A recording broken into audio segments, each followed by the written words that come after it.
اتنا روئے تھے سارے مکہ والے جتنا وہ کہتے ہیں ہم نے کبھی سے یہ نہیں کہا تھا اے زبیر ایک دن تم علی سے لڑو گے اور علی حق پر ہوں گے. چل رہی تھی مقام حواب ایک جگہ آئی جہاں کتے بھونکنے لگے. اچھا ایک بار تم مسلمانوں کے ساتھ سفر پر ہوگی تو اللہ کی قسم دیتا ہوں اس جماعت میں تم مت جانا جس میں حواب کے کتے بھونکیں گے. حضور سے مہدی اللہ تعالیٰ عنہ کی جماعت میں جو صحابہ تھے ان میں بھی بہت سارے قتل ہوئے. اس وقت حضرت علی کہتے ہیں اس خانہ جنگی کو جس کو کہتے ہیں گرہ یدھ اپنے اندر چلنے والی جنگ کو اگر خاتمہ نہ کیا جائے تو اس کا بہت بڑا نقصان اٹھانا پڑے گا اور ہمارا شیرازہ منتشر ہو جائے گا. حضرت علی مدینے میں لوگوں کو جمع کرتے ہیں چلو ہم اس معاملے کو ٹھنڈا کریں گے. جب سب لوگ جمع ہوئے حضرت علی کے ساتھ حضرت علی اب کوفہ کی طرف روانہ ہو گئے. حضرت علی کے ساتھ اس وقت 10,000 لوگ تھے. میرے عزیزو جب 10,000 لوگ ادھر ہیں حضرت عائشہ کے ساتھ شروع میں 3,000 تھے پھر راستے میں کئی لوگ شامل ہوئے وہاں پر بھی 10,000 کی تعداد. اب 10,000 کی تعداد جب ہوئی تو اس میں سارے مخلصین نہیں تھے کئی فتین بھی شامل تھے ادھر بھی ادھر بھی. سبائی فتنے کے لوگ ادھر بھی تھے ادھر بھی تھے. اب حضرت علی رضی اللہ تعالیٰ عنہ یہاں سے نکلے ہیں اور مسلمانوں میں یہ بات پھیل گئی کہ 2 جماعتوں میں جنگ ہونے جا رہی ہے. ایک طرف حضرت عائشہ ایک طرف حضرت علی. یہاں تک کہ روایت میں موجود ہے جب حضرت عائشہ اپنی اونٹنی پر بیٹھ کر کے مکہ سے نکل رہی تھی تو اس کو اس دن کو یوم الخیب کہا گیا ہے یعنی یوم گریہ. سارے مکہ والوں نے اس دن اتنا روئے تھے سارے مکہ والے جتنا وہ کہتے ہیں ہم نے کبھی رویا نہیں. کہ ان کو شدت سے غم تھا کہ آج نوبت یہاں کو پہنچی کہ مسلمانوں کی 2 بڑی جماعتیں ٹکرانے جا رہی ہیں. ایک طرف ام المومنین عائشہ صدیقہ ایک طرف مولا کائنات علی بن ابی طالب. ابھی امیر معاویہ کا معاملہ ہی نہیں آیا. حضرت عائشہ چل کر کے گئیں بصرہ پہنچ گئیں. اس میں حضرت زبیر بھی ہیں حضرت طلحہ بھی ہیں 2 بڑے صحابہ ہیں عشرہ مبشرہ. ادھر حضرت علی کے ساتھ جو 10,000 صحابہ ہیں اس میں حضرت عمار بن یاسر مقداد بن اسود بلال حبشی کئی صحابہ حضرت علی رضی اللہ تعالیٰ عنہ کے ساتھ حضرت سلمان فارسی یہ لوگ ہیں. نکلے ہیں جنگ کی نیت تو نہیں تھی معاملات کو دیکھا جائے گا اور سامنے بیٹھ کر کے کچھ کیا جائے. اب حضرت علی کوفہ گئے تو وہاں حضرت ابو موسیٰ اشعری تھے یہ بھی بڑے صحابی ہیں جنہوں نے بعد میں چل کر صلح کرائی. یہ کوفہ والوں میں بیان کر کر کے لوگوں کو یہ کہہ رہے تھے کہ اے لوگوں اپنا ایمان بچانا آخرت بچانی ہے تلواریں اپنے نیام میں رکھو کوئی اپنے گھر سے نہ نکلے کوئی ان جنگوں میں شرکت نہ کرے. حضرت ابو موسیٰ اشعری تو لوگوں کو منع کر رہے تھے. پھر حضرت علی کوفہ پہنچ گئے. یہ کوفہ پہنچنے کی وہی تاریخ ہے کہ جب حضرت علی کوفہ پہنچے تو پھر اس کے بعد مدینے دوبارہ تشریف نہیں لائے. یہاں سے حضرت علی کی خلافت کا باضابطہ جو دور کوفہ جو دارالعاصمہ دارالخلافہ بنا اسلام کا. حضرت علی جب وہاں آئے تو لوگوں کو آپ کی فوج میں شامل کیا گیا. حالات سنگین ہو رہے ہیں طاقت کے بل بوتے طاقت کے زور اس کو ٹھنڈا کرنا چاہیے. اب اس میں محتاط صحابہ جو تھے ان کی بھی رائے میں بتاتا ہوں. حضرت عبداللہ بن عمر ہیں حضرت عمر بن عاص ہیں یہ لوگ شریک نہیں ہوئے. محمد بن مسلمہ ہیں یہ لوگ شریک نہیں ہیں. احنف بن قیس یہ بعد میں. ان لوگوں سے حضرت علی نے بلا کر کے کہا بھی تھا کہ تمہاری رائے کیا ہے. حضرت عمر بن عاص نے کہا کہ میں چل تو پڑوں گا آپ کے ساتھ لیکن بس اتنی شرط ہے آپ مجھے وہ تلوار دیں جو تلوار یہ پہچانتی ہو کون سی گردن مسلمان کی کون سی کافر کی. مجھے وہ تلوار دیجیے کیونکہ جنگ ہو رہی ہے 2 جماعتیں جو دونوں طرف مسلمان ہیں صحابہ ادھر بھی ہیں صحابہ ادھر بھی ہیں. عمر بن عاص نے کہا میرے پاس ایسی تلوار نہیں جو پہچانتی ہو گردن کس کی ہے اگر یہ مل گئی تو پھر شریک ہو جاؤں. اس کے بعد حضرت محمد بن مسلمہ کو بلا کر پوچھا کہ آپ کیوں نہیں. کہا میں نے رسول اللہ صلی اللہ تعالی علیہ وسلم سے سنا تھا میرے آقا نے فرمایا تھا محمد بن مسلمہ اس تلوار کو کبھی نیچے ہونے نہیں دینا اعلاء کلمت الحق کے لیے استعمال کرنا اور جس دن یہ نوبت آ جائے کہ یہ تلوار تجھے کسی مسلمان پر اٹھانی پڑے تو احد پہاڑ کے پاس جا کر کسی پتھر پر تیری تلوار توڑ دینا. محمد بن مسلمہ کہتے ہیں کل رات جا کر میں نے اپنی تلوار توڑ دی. آج نوبت یہاں پہنچ گئی ہے کہ ہمیں تلوار اٹھانی پڑ رہی ہے. میں تو تلوار توڑ چکا ہوں۔ حضرت عبداللہ بن عمر انہوں نے بھی یہی کہا کہ میں فرق نہیں کر پاؤں گا کہ کون حق پر ہے کون کس پر ہے، اسی لیے میں اس میں شریک نہیں ہوں۔ کچھ محتاط صحابہ ان میں نہیں آئے، لیکن حضرت علی جب سفر پر روانہ ہو، یاد رکھو مسلمانوں، ایمان کی حفاظت اسی میں ہے، دونوں جگہ کا بیلنس برقرار رکھو، ام المومنین کا بھی مولا کائنات کا بھی، دونوں رسول اللہ کی قرابت دار ہیں، رشتہ دار ہیں۔ حضرت عائشہ صدیقہ جب آئیں تو اب مشورے ہو رہے تھے، میٹنگیں ہو رہی تھی، ان کے خطبے اتنے پر اثر تھے کہ لوگ جمع ہوئے۔ جب وہ بصرہ میں گئی تو 12,000 لوگ جمع ہوئے، کہا کہ نہیں، حق پر ہیں، خون عثمان کا بدلہ لینا چاہیے۔ یہ حالات دیکھ کر کے ایک صحابی ایسے ہیں جن کا بہت بڑا رول ہے، حضرت قعقاع، یہ آئے، حضرت زبیر، حضرت طلحہ، حضرت عائشہ ان کے پاس آئے، کہا اچھا یہ میٹنگ بعد میں ہوئی، اس سے پہلے ایک حادثہ ہو گیا تھا، کیا ہے؟ بصرہ میں جیسی حضرت عائشہ پہنچی تو بصرہ کے جو گورنر تھے وہاں پر، تو جو گورنر تھے وہ حضرت علی کی طرف سے تھے، عثمان بن حنیف، انہوں نے کیا کیا کہ راستہ روکنا ہے ان کا، یہ تو لڑنے کے لیے آئے، تو انہوں نے فوراً ہی جنگ شروع کر دی، جبکہ حضرت علی کے آنے کا انتظار کرنا تھا۔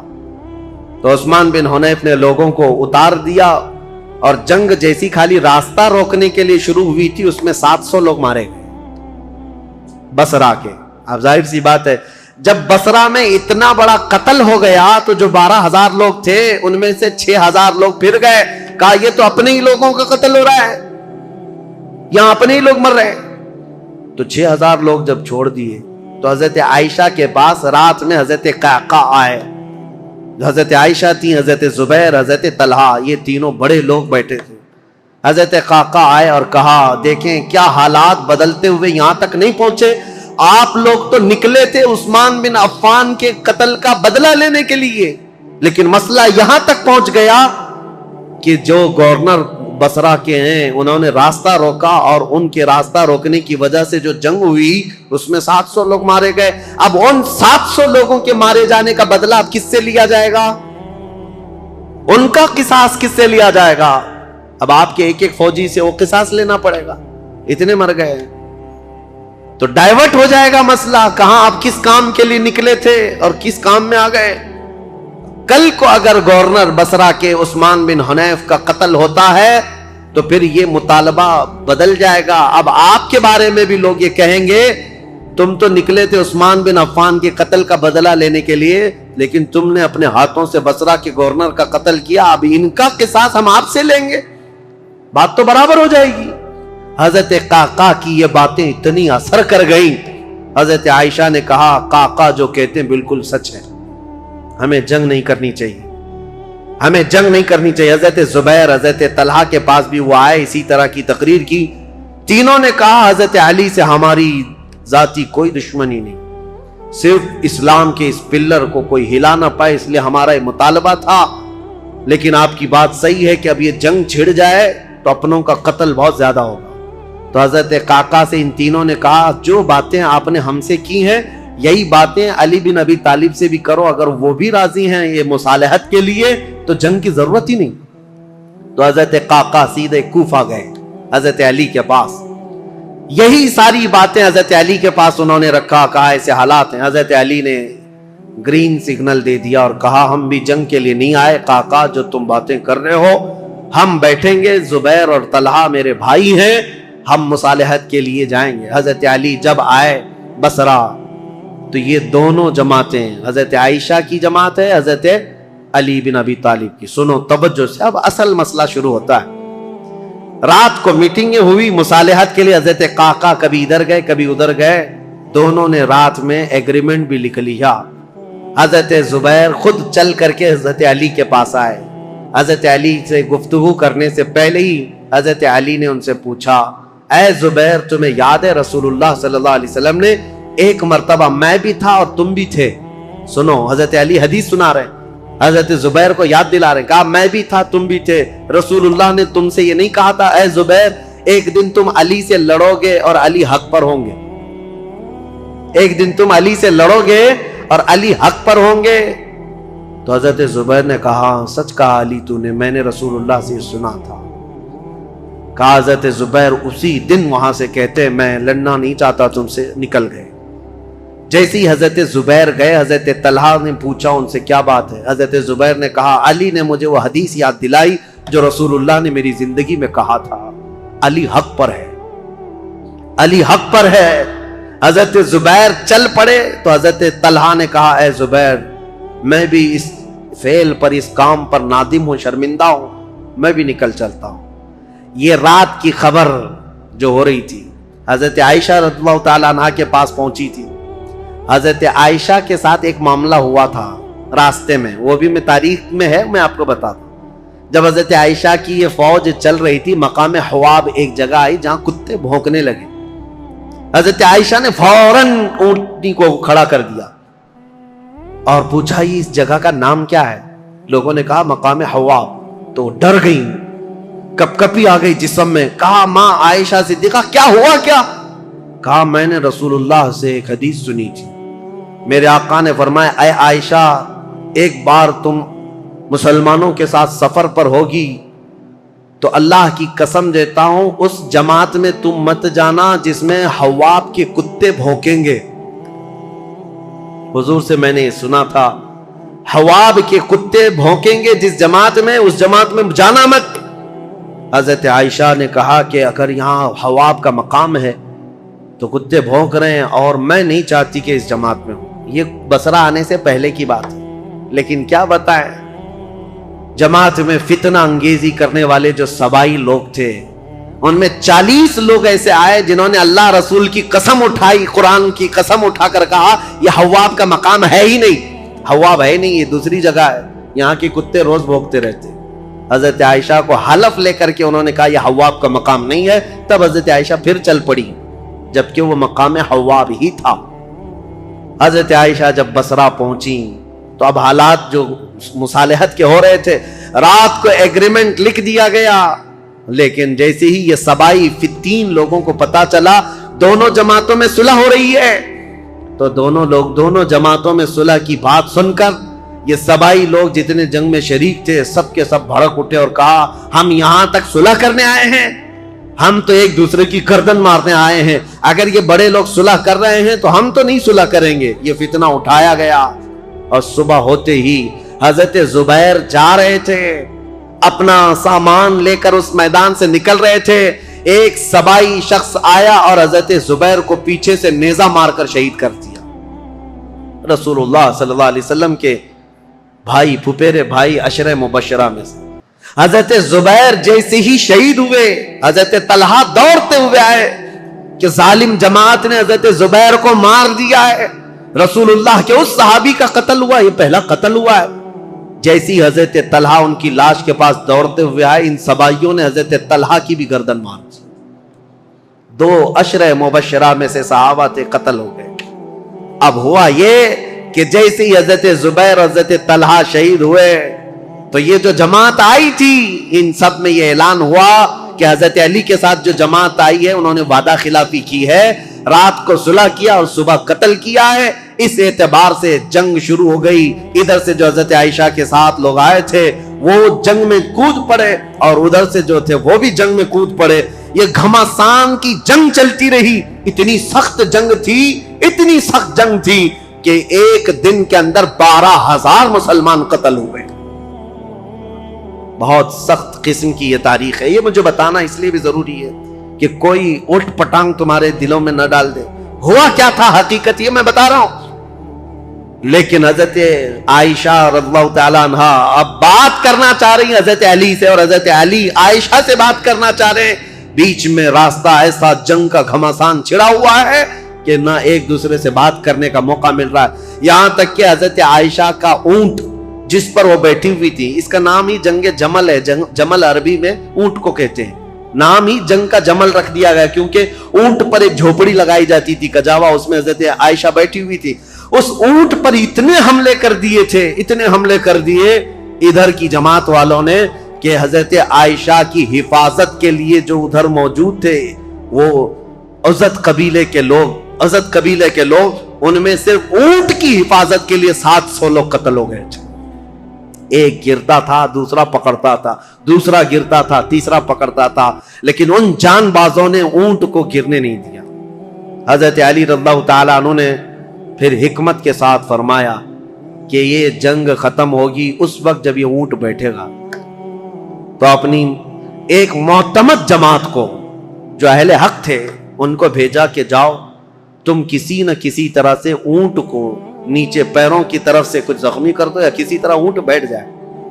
وہ گئی ایک جماعت حضرت علی کی طرف سے، جنگ کے لیے نہیں، انہوں نے کسی نہ کسی طرح اونٹ کو بٹھا دیا۔ جیسے ہی اونٹ بیٹھ گیا ام المومنین نیچے آئیں۔ اگر حضرت عائشہ صدیقہ کے ساتھ کچھ بھی ہو جاتا امت میں بہت بڑا فتنہ ہوتا۔ رسول اللہ کی زوجہ کے ساتھ اگر کسی نے ہاتھ بھی لگایا ہوتا اس وقت بڑا مسئلہ ہوتا۔ حضرت علی کے لیے کتنا بڑا چیلنج تھا یہ، ان کی خلافت کے دور کا سب سے بڑا چیلنج ہے۔ ایک طرف ام المومنین کی عزت کو بچانا ہے کیونکہ پورے مومنین کا وقار ہے، رسول اللہ کا گھر ہے، تو حضرت علی نے گرنے نہیں دیا۔ اور اس کے بعد حضرت علی رضی اللہ تعالیٰ عنہ نے پیغام بھیجا حضرت عائشہ کو کسی نہ کسی طرح سے اس کجاوے سے نکال کر لایا۔ جیسے ہی نکال کر کے لایا گیا ام المومنین رو رہی تھی۔ حضرت علی کرم اللہ وجہہ الکریم وہاں گئے تو ان کی آنکھوں میں بے اختیار آنسو تھے، پھوٹ کر رو رہے تھے، کیونکہ جانتے تھے ایک ہی گھر کے ہیں۔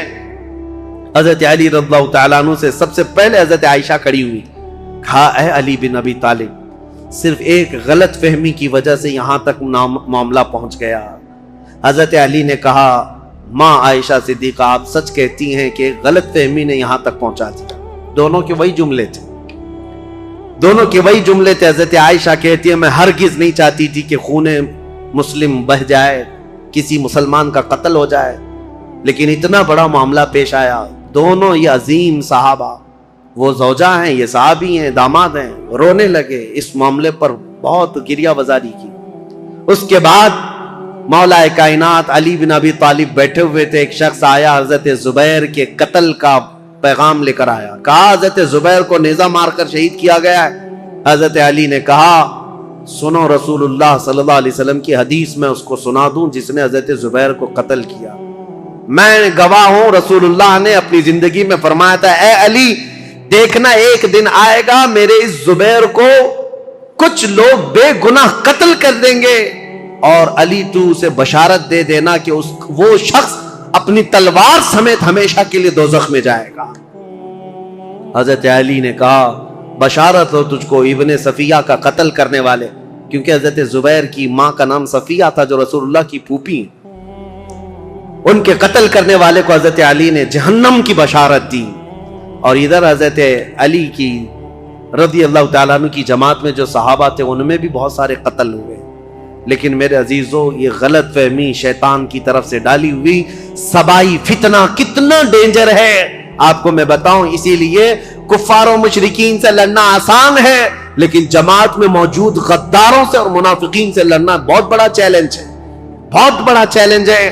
اسی لیے ہمیشہ سترک رہو، ہمیشہ محتاط رہو کہ تم اس دین پر قائم رہو جس پر اللہ اور اللہ کے رسول نے اپنے صحابہ کو چھوڑا ہے۔ اس کے علاوہ کوئی دوسرا راستہ امن والا ہے نہیں۔ یہ جنگ جمل ہے، اس کے بعد دونوں کے درمیان مصالحت ہو گئی، اور پھر حضرت علی رضی اللہ تعالیٰ عنہ کوفہ واپس چلے گئے، حضرت عائشہ صدیقہ رضی اللہ تعالیٰ عنہ واپس مکہ مکرمہ آئیں۔ یہاں تک کہ میں آپ کو بتاؤں حضرت عائشہ جب نکلی تھی تو حضور کی ساری بیویاں، حضور کی ساری ازواج حضرت عائشہ کے ساتھ جا رہی تھی، لیکن جب حضرت عائشہ بصرہ جانے لگی تو حضور کی ساری ازواج وہاں سے نکل پڑی، کوئی ساتھ نہ آئی۔ اب اس معاملے کو میں آپ کے سامنے رکھتا ہوں میرے عزیزو، اے سنیو، پہلی بات تو یہ ہے ہم میں سے کوئی اس لائق نہیں کہ ان دو جماعتوں میں کسی ایک کو کے لیے فیصلہ کر سکے۔ کیا آپ میں سے کسی کی اہلیت ہے؟ کوئی اس لائق ہے کہ کبھی حضرت علی کے بارے میں فیصلہ دے یا حضرت عائشہ کے بارے میں فیصلہ دے؟ جب تمہیں پتا ہے میری حیثیت ہے نہیں، ارے ماں باپ لڑ جائیں تو بچے کی یہ حیثیت نہیں ہوتی کہ وہ ماں باپ میں فیصلہ کرے، وہ تو امت کے ان کبار لوگوں کی بات ہے جو رسول اللہ کی شرف صحابیت حاصل کیے ہوئے ہیں۔ پہلی بات اپنی زبان کو لگام دینا، یہ ہوا تھا تو یہاں ایسا نہیں ہونا تھا، وہاں ایسا نہیں ہونا تھا، یہ کوئی گھر کا حادثہ نہیں ہے، کسی گلی محلے کا حادثہ نہیں ہے، یہ دو جماعتیں صحابہ کی، دونوں جماعتیں جن کے متعلق قرآن کی آیتیں ہیں رضی اللہ عنہم ورضوا عنہ، اللہ ان سے راضی ہوا اور وہ اللہ سے راضی ہیں۔ وَكُلًّا وَعَدَ اللَّهُ الْحُسْنَى 27ویں پارے کی آیت ہے، اللہ نے فرمایا ان سب سے اللہ نے جنت کا وعدہ فرمایا، جنت کا وعدہ فرمایا۔ غلط فہمی سے ہونے والی یہ جنگ، اگرچہ کئی مسلمانوں کا قتل ہوا، لیکن اس پر اللہ کریم کی بارگاہ میں فیصلہ ہوگا اور رب العالمین احکم الحاکمین یوم قیامت یہ فیصلہ فرمائے گا۔ اور اسی لیے اے لوگوں اپنی زبانیں دراز کر کے خود فیصلہ دے کر کہیں تم اپنے ایمان کو خراب مت کر لینا، کہیں اپنی آخرت کو خراب